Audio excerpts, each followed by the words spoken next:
தாமதமாக வந்த ஞானம். எது வெற்றி? 4 வயதில் தனியாக நடக்க முடிந்தால் அது வெற்றி.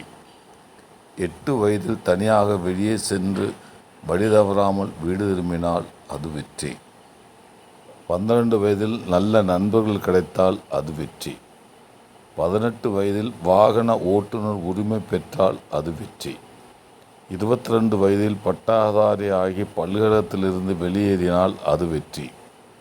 25 வயதில் நல்ல வேலை கிடைத்தால் அது வெற்றி.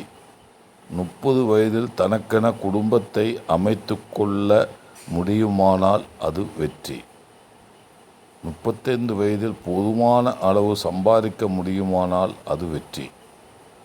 45 வயதில் இளநிலை போன்ற உருவம் தங்க வைக்க முடியுமானால் அது வெற்றி.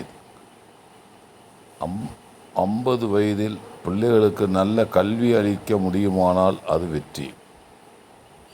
55 வயதில் நம் கடமைகளை தொடர்ந்து சரியாக செய்ய முடியுமானால் அது வெற்றி.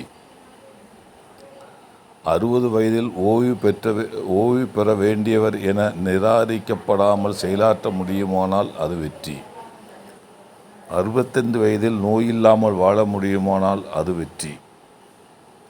70 வயதில் மற்றவர்களுக்கு பாரம் இல்லாமல் வாழ முடியுமானால் அது வெற்றி. 75 வயதில் பழைய நண்பர்களுடன் உறவாடி மகிழ முடியுமானால் அது வெற்றி. 80 வயதிற்கு மேல் மற்றவர்கள் துணை இல்லாமல் வெளி சென்று வழி தவறாமல் வீடு திரும்ப முடியுமானால் அது வெற்றி.